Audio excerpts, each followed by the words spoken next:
9주차 구조조정 정책과 개발 전략. 서론. 개발도상국의 경제 발전은 단순한 성장 과정이 아니라 위기 대응과 구조 개혁, 그리고 제도적 전환이 복합적으로 작용하는 장기적이고 다층적인 과정이라 할 수 있다. 특히 20세기 후반 이후 세계 경제가 급속히 통합되면서 개발도상국은 외환 위기, 재정 불균형, 산업 구조의 취약성 등 다양한 문제에 직면하게 되었고, 이를 해결하기 위한 정책적 대응이 중요한 과제로 부상하였다. 이러한 맥락에서 인터내셔널 마너터리 펀드 IMF를 중심으로 한 구조조정 정책과 개발 전략은 국제경제 질서 속에서 핵심적인 정책 도구로 자리 잡았다. 구조조정 프로그램은 단기적인 거시경제 안정과 장기적인 구조 개혁을 동시에 달성하려는 목적을 지니며 재정 긴축, 통화 안정, 시장 개방, 민영화 등 다양한 정책 수단을 포함한다. 이러한 정책은 경제의 효율성을 제고하고 국제금융시장에서의 신뢰를 회복하는 데 기여하는 한편 국가 경제의 체질을 개선하려는 시도로 이해될 수 있다. 그러나 동시에 이러한 개혁은 사회적 비용을 수반하며 특히 고용 감소, 공공서비스 축소, 불평등 심화와 같은 부정적 결과를 초래할 가능성도 존재한다. 따라서 구조조정 정책은 단순한 경제기술적 처방이 아니라 사회 전반에 영향을 미치는 정치-경제적 선택의 문제로 접근될 필요가 있다. 또한 개발도상국의 경제개혁은 단일한 경로로 설명될 수 없으며 시장 자유화와 국가 개입 사이의 다양한 조합 속에서 전개되어 왔다. 일부 국가는 시장 중심의 개혁을 통해 글로벌 경제에 통합되었고, 다른 국가는 국가 주도의 산업 정책을 통해 전략적 성장을 추구하였다. 이러한 차이는 각국의 역사적 경험, 제도적 기반, 정치적 환경에 따라 달라지며 동일한 정책이라 하더라도 상이한 결과를 낳을 수 있음을 시사한다. 이 글은 이러한 문제의식을 바탕으로 구조조정 정책과 개발 전략의 이론적 배경과 실제 적용 사례를 분석하고 시장과 국가의 역할, 그리고 개발 전략의 성공과 실패 요인을 종합적으로 고찰하고자 한다. 나아가 최근 강조되고 있는 사회적 형평성과 환경적 지속 가능성의 관점에서 기존 개발 전략의 한계를 재검토하고 보다 포괄적이고 균형 잡힌 발전 모델의 방향성을 제시하는 데 목적이 있다. 1. 인터내셔널 마너터리 펀드 구조조정 프로그램 SAPS 국제통화기금 IMF의 구조조정 프로그램 스트럭처럴 어저스트먼트 프로그램즈 SAPS는 외환위기나 국제수지 불균형에 직면한 개발도상국을 대상으로 시행되는 대표적인 정책 패키지이다. 이 프로그램은 단기적인 거시경제 안정과 장기적인 경제 구조 개혁을 동시에 달성하는 것을 목표로 하며 특히 1980년대 라틴 아메리카 외채 위기와 1990년대 아시아 금융위기를 계기로 국제경제 정책의 핵심 도구로 자리 잡았다. SAPS는 단순한 금융 지원을 넘어 경제 체질을 근본적으로 개선하려는 구조적 개혁 프로그램이라는 점에서 중요한 의미를 지닌다. SAPS의 기본 구조는 조건부 금융 지원 컨디셔널리티에 기반한다. 즉, IMF는 위기 국가에 자금을 제공하는 대신 해당 국가가 특정한 경제 정책을 이행하도록 요구한다. 이러한 조건은 국가의 재정 및 통화 정책뿐 아니라 산업 구조와 제도 전반에까지 영향을 미친다. 일반적으로 SAPS는 재정 긴축, 통화 안정, 환율 조정, 무역 및 금융 자유화, 공기업 민영화, 규제 완화 등의 정책을 포함한다. 이는 시장 기능을 강화하고 경제 효율성을 높이는 동시에 외부 신뢰를 회복하기 위한 종합적 개혁 패키지로 이해할 수 있다. 첫째, 재정 긴축 정책이다. 이는 정부 지출을 축소하고 재정 적자를 줄이는 것을 핵심으로 한다. 공공부문의 비효율을 줄이고 국가 재정의 건전성을 회복함으로써 인플레이션을 억제하고 국제금융시장에서의 신뢰를 확보하려는 목적을 가진다. 그러나 이러한 정책은 교육, 보건, 사회복지 등 필수 공공서비스에 대한 지출 감소로 이어질 수 있으며 이는 사회적 취약계층에 부정적인 영향을 미칠 가능성이 크다. 둘째, 통화 안정 정책이다. 금리 인상과 통화 공급 축소를 통해 물가 상승을 억제하고 통화 가치를 안정시키는 것이 주요 목표이다. 이는 외환 시장의 신뢰 회복과 자본 유출 방지에 기여할 수 있다. 그러나 동시에 기업 투자 위축과 소비 감소를 초래하여 단기적인 경기 침체를 유발할 수 있으며 실업률 증가로 이어질 가능성도 존재한다. 셋째, 무역 및 금융 자유화이다. 관세 인하와 시장 개방을 통해 국제 경쟁을 촉진하고 외국인 투자 유입을 확대하려는 정책이다. 이는 장기적으로 자원의 효율적 배분과 생산성 향상에 기여할 수 있다. 그러나 국내 산업이 충분히 경쟁력을 갖추지 못한 상태에서 급격한 개방이 이루어질 경우 산업 기반이 약화되고 경제 의존도가 심화될 위험이 있다. 넷째, 공기업 민영화와 규제 완화이다. 이는 정부의 직접적 경제 개입을 줄이고 민간 부문의 역할을 확대함으로써 경제 효율성을 높이려는 조치이다. 민영화를 통해 경영 효율성이 개선될 수 있지만 공공 서비스의 가격 상승이나 접근성 저하, 그리고 소득 불평등 심화와 같은 부작용이 발생할 수 있다. SAPS는 일부 국가에서 재정 안정과 경제 구조 개선, 외국인 투자 증가 등 긍정적인 성과를 가져왔다. 그러나 동시에 사회적 비용 역시 상당하였다. 긴축 정책으로 인해 실업률이 상승하고 빈곤이 심화되었으며 공공 서비스 축소로 인해 교육과 보건 수준이 악화되는 사례가 보고되었다. 특히 아프리카와 라틴 아메리카 일부 국가에서는 경제적 안정성보다 사회적 불안정이 더 크게 나타나면서 SAPS에 대한 비판이 확산되었다. 이러한 비판에 대응하여 IMF는 정책 접근 방식을 점진적으로 수정해왔다. 최근에는 단순한 긴축과 자유화 중심 정책에서 벗어나 사회 안전망 강화, 빈곤 감소, 제도적 역량 강화 등을 포함하는 보다 포괄적인 프로그램을 강조하고 있다. 또한 국가별 경제 상황과 사회적 맥락을 고려한 맞춤형 정책 설계를 통해 과거의 일률적인 접근 방식에서 벗어나려는 노력이 이루어지고 있다. 결과적으로 SAPS는 국제금융 질서 속에서 위기 대응과 구조, 개혁을 동시에 추구하는 중요한 정책 도구로 기능해왔다. 그러나 그 효과는 국가별 조건과 정책 실행 방식에 따라 크게 달라졌으며 경제 효율성과 사회적 형평성 간의 균형이 여전히 중요한 과제로 남아있다. 개발도상국 경제 개혁. 개발도상국의 경제 개혁은 세계 경제 환경의 변화와 국제기구의 정책 권고에 따라 다양한 경로로 전개되어 왔다. 특히 1980만 1990년대에는 워싱턴 컨센서스로 대표되는 시장 중심 개혁이 지배적인 패러다임으로 자리 잡았다. 이 접근은 재정 건전성 확보, 무역 및 금융시장 개방, 공기업 민영화, 규제 완화 등을 핵심 원칙으로 하며 국가의 역할을 축소하고 시장의 효율성을 극대화하는 데 초점을 두었다. 이러한 정책은 외채 위기와 고인플레이션에 직면한 개발도상국들에게 경제 안정과 구조, 개혁의 방향을 제시하는 기준으로 작용하였다. 라틴 아메리카 국가들은 이러한 개혁을 적극적으로 수용한 대표적인 사례이다. 브라질, 아르헨티나, 멕시코 등은 보호무역 중심의 경제 구조에서 벗어나 시장 개방과 자유화를 추진하였다. 그 결과 일부 국가에서는 인플레이션이 안정되고 외국인 직접 투자가 증가하는 등 긍정적인 성과가 나타났다. 그러나 동시에 금융시장의 개방으로 인해 자본 유출입이 급격해지면서 경제의 변동성이 커졌고 외환 위기와 경기 침체가 반복되는 문제가 발생하였다. 또한 소득 분배 구조가 악화되면서 빈곤과 불평등이 심화되었고 사회 안전망이 충분히 구축되지 않은 상태에서의 급격한 개혁은 사회적 갈등을 증폭시키는 요인으로 작용하였다.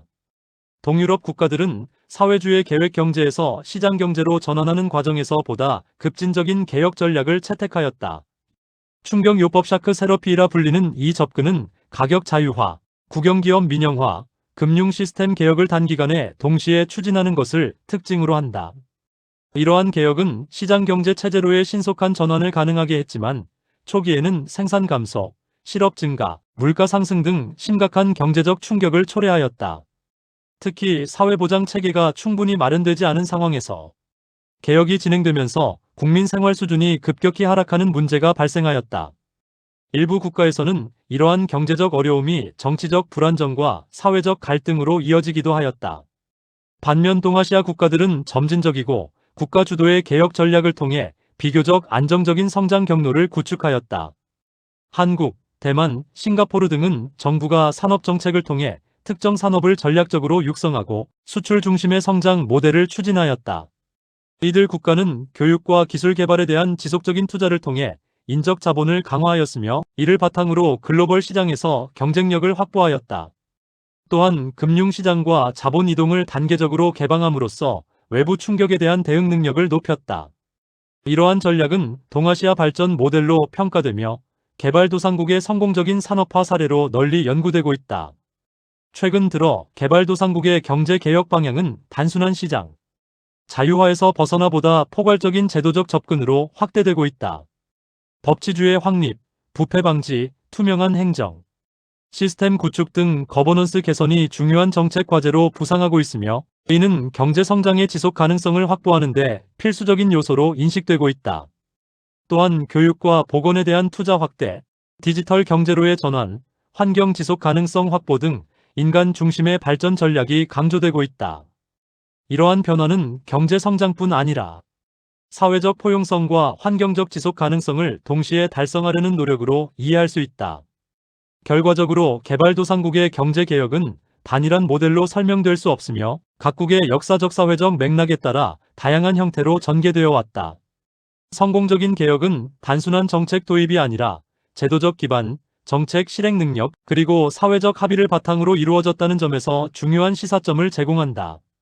3. 시장 자유화 vs 국가 개입. 개발 전략을 둘러싼 핵심 논쟁은 시장 자유화와 국가 개입 사이의 균형 문제에 있다. 시장 자유화는 가격 메커니즘과 경쟁을 통해 자원의 효율적 배분을 달성하고 기업의 혁신과 생산성 향상을 유도함으로써 경제 성장을 촉진하려는 접근이다. 반면 국가 개입은 시장 실패를 보완하고 산업 구조를 전략적으로 전환하기 위해 정부가 적극적으로 정책을 설계하고 집행하는 방식이다. 이 두 접근은 상호 배타적이라기보다 보완적 성격을 지니지만 역사적으로 어느 쪽을 더 강조하느냐에 따라 경제 성과가 크게 달라져 왔다. 시장 자유화의 가장 큰 장점은 효율성과 혁신 촉진이다. 경쟁 환경이 강화되면 기업은 비용 절감과 기술 개발을 통해 생산성을 높이게 되고 이는 전반적인 경제 효율성 향상으로 이어진다. 또한 무역 자유화와 자본 이동의 확대는 외국인 직접 투자 FDI 유입을 촉진하고 글로벌 가치 사슬 글로벌 밸류 CHAINS에 참여할 수 있는 기회를 제공한다. 이러한 과정은 기술 이전과 경영 노하우 확산을 통해 장기적인 성장 잠재력을 높이는 데 기여한다. 그러나 과도한 자유화는 금융시장의 변동성을 확대하고 경쟁력이 약한 국내 산업의 급격한 붕괴를 초래할 위험이 있다. 특히 제도적 기반이 취약한 국가에서는 자본 유출입의 급격한 변화가 금융위기로 이어질 가능성도 존재한다. 국가 개입은 이러한 시장의 한계를 보완하는 중요한 수단으로 작용한다. 개발 초기 단계에서는 민간 부문의 역량이 충분히 축적되지 않았기 때문에 정부가 산업 정책을 통해 특정 산업을 보호하고 육성하는 것이 필요할 수 있다. 동아시아 발전 모델은 이러한 접근의 대표적인 성공 사례로 평가된다. 한국과 일본은 정부 주도의 산업 정책을 통해 철강, 자동차, 전자 등 전략 산업을 집중적으로 육성하였으며 이를 통해 글로벌 경쟁력을 확보하였다. 또한 교육 투자와 기술 개발 지원을 통해 인적 자본을 강화하고 산업 고도화를 달성하였다. 그러나 국가 개입은 항상 긍정적인 결과를 가져오는 것은 아니다. 정부의 정책 결정이 비효율적이거나 특정 집단의 이해관계에 의해 왜곡될 경우 자원 배분의 비효율성과 부패이 발생할 수 있다. 또한 과도한 보호 정책은 기업의 경쟁력을 약화시키고 장기적으로 산업 발전을 저해할 수 있다. 따라서 국가 개입은 명확한 목표와 책임성, 그리고 투명한 제도적 기반 위에서 이루어져야 한다. 결국 효과적인 개발 전략은 시장과 정부의 역할을 적절히 조합하는 데 있다. 최근에는 시장의 효율성과 국가의 조정 기능을 결합한 혼합 경제, 모델 믹스트 이카노미과 함께 경제, 성장과 사회적 형평성을 동시에 추구하는 포용적 성장 인클루시브 그로스 전략이 강조되고 있다. 이는 단순한 성장률 제고를 넘어 소득 불평등 완화, 사회 안전망 강화, 환경 지속 가능성 확보까지 포함하는 보다 통합적인 접근이다. 이러한 흐름은 개발 전략이 단순한 경제 정책을 넘어 사회 전반의 균형 있는 발전을 목표로 해야 함을 시사한다. 4. 개발 전략의 성공과 실패. 개발 전략의 성과는 국가별로 매우 상이하게 나타나며 동일한 정책을 채택하더라도 그 결과는 각국의 역사적 제도적 조건에 따라 크게 달라진다. 특히 동아시아 국가들은 수출 지향 산업화 전략, 인적 자본에 대한 지속적인 투자, 그리고 안정적인 정책 환경을 바탕으로 빠른 경제 성장을 달성한 대표적인 성공 사례로 평가된다. 한국, 대만, 싱가포르 등은 정부와 시장의 협력을 통해 전략 산업을 육성하고 글로벌 시장에 적극적으로 참여함으로써 산업 고도화와 경제 성장을 동시에 이루어냈다. 이들 국가는 점진적 개방과 선택적 보호 정책을 병행하며 외부 충격을 효과적으로 관리하였고, 이는 지속 가능한 성장의 기반이 되었다. 성공적인 개발 전략의 공통적인 요소를 살펴보면 몇 가지 핵심 요인을 도출할 수 있다. 첫째, 정치적 안정성과 정책의 일관성이다. 안정적인 정치 환경은 장기적인 경제 계획 수립과 투자 유치에 필수적이며, 정책의 지속성은 기업과 투자자에게 신뢰를 제공한다. 둘째, 교육과 기술에 대한 지속적인 투자이다. 인적 자본의 축적은 생산성 향상과 기술 혁신의 기반이 되며, 이는 장기적인 경제 성장의 핵심 동력으로 작용한다. 셋째, 국제 시장과의 효과적인 통합이다. 수출 확대와 글로벌 가치사슬 참여는 경제 규모를 확대하고 외부 자원을 효율적으로 활용할 수 있게 한다. 넷째, 효율적인 정부와 낮은 부패 수준이다. 투명하고 책임 있는 행정은 자원의 효율적 배분을 가능하게 하며 경제 정책의 효과성을 높인다. 반면 개발 전략이 실패한 사례에서는 정치적 불안정과 제도적 취약성이 반복적으로 나타난다. 일부 아프리카와 라틴 아메리카 국가들은 잦은 정권 교체와 정책 변화로 인해 경제 정책의 일관성이 유지되지 못하였으며, 이는 투자 위축과 경제 성장 둔화로 이어졌다. 또한 과도한 외채 의존은 외부 충격에 대한 취약성을 증가시키고 외환 위기와 재정 위기를 반복적으로 초래하는 요인이 되었다. 제도적 기반이 약한 국가에서는 부패와 비효율적인 행정이 자원 배분을 왜곡하고 경제 발전을 저해하는 주요 원인으로 작용하였다. 특히 정책의 불확실성은 경제 주체들의 장기적 의사결정을 어렵게 만들며, 이는 투자 감소와 성장 정체로 이어질 수 있다. 또한 경제 개혁이 사회적 합의 없이 급격하게 추진될 경우 사회적 갈등과 불평등 심화로 인해 정책의 지속 가능성이 약화되는 문제도 발생한다. 이러한 요인들은 결국 경제 위기의 반복과 장기적인 성장 정체를 초래하는 구조적 문제로 이어진다. 최근에는 개발 전략의 평가 기준이 단순한 경제 성장에서 벗어나 보다 포괄적인 방향으로 변화하고 있다.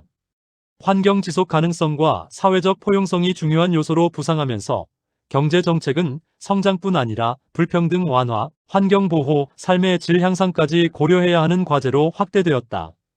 기후 변화 대응, 친환경 산업 육성, 사회 안전망 강화 등은 현대 개발 전략에서 핵심적인 정책 영역으로 자리 잡고 있다. 결과적으로 개발 전략의 성공과 실패는 단순한 정책 선택의 문제가 아니라 정치, 사회, 제도적 요인이 복합적으로 작용한 결과이다. 따라서 효과적인 개발 전략은 각국의 특수성을 반영한 맞춤형 접근과 함께 지속 가능성과 포용성을 동시에 고려하는 통합적 정책 설계를 필요로 한다. 결론. 구조조정 정책과 개발 전략은 개발도상국의 경제 발전 과정에서 핵심적인 역할을 수행해왔다. 특히 인터내셔널 마너테리 펀드의 구조조정 프로그램 SAPS는 외환 위기와 재정 불균형에 직면한 국가들에게 단기적인 거시경제 안정과 장기적인 구조 개혁을 동시에 추구할 수 있는 정책 도구를 제공하였다. 이러한 프로그램은 재정 건전성 회복, 인플레이션 억제, 시장 효율성 제고 등 긍정적인 성과를 가져온 측면이 있다. 그러나 동시에 긴축 정책에 따른 실업 증가, 공공 서비스 축소, 사회적 불평등 심화와 같은 부정적 영향도 초래하였다. 이는 경제 정책이 단순한 효율성뿐 아니라 사회적 영향까지 고려해야 함을 보여주는 중요한 사례이다.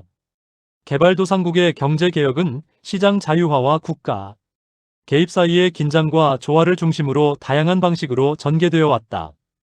일부 국가는 시장 중심 개혁을 통해 글로벌 경제에 통합되었고, 다른 국가는 국가 주도의 산업 정책을 통해 전략적 성장을 달성하였다. 이러한 차이는 각국의 역사적 경험, 제도적 기반, 정치적 환경에 따라 달라지며 동일한 정책이라도 서로 다른 결과를 낳을 수 있음을 보여준다. 따라서 성공적인 개발 전략은 특정 모델을 단순히 모방하는 것이 아니라 자국의 상황에 적합하게 조정된 맞춤형 접근이 필요하다. 또한 개발 전략의 성과는 경제 성장률만으로 평가될 수 없다는 점이 점점 더 강조되고 있다. 최근에는 사회적 형평성과 환경적 지속 가능성이 중요한 정책 목표로 부상하고 있다. 불평등의 심화와 기후 변화 문제는 단순한 경제 성장만으로 해결될 수 없는 구조적 문제이며, 이를 해결하기 위해서는 보다 포괄적이고 통합적인 정책 접근이 요구된다. 예를 들어 교육과 보건에 대한 투자 확대, 사회 안전망 강화, 친환경 산업 육성 등은 경제 성장과 사회적 안정성을 동시에 달성하기 위한 핵심 전략으로 자리 잡고 있다. 궁극적으로 효과적인 개발 전략은 경제 성장, 사회적 형평성, 환경적 지속 가능성을 동시에 고려하는 균형 잡힌 접근을 필요로 한다. 이는 시장의 효율성과 국가의 조정 기능을 결합하고 단기적 안정과 장기적 발전을 조화시키는 방향으로 설계되어야 한다. 이러한 관점은 오늘날 글로벌 경제 정책 논의에서 점점 더 중요한 기준으로 자리 잡고 있으며 향후 개발도상국의 발전 경로를 설계하는 데 핵심적인 원리로 작용할 것이다.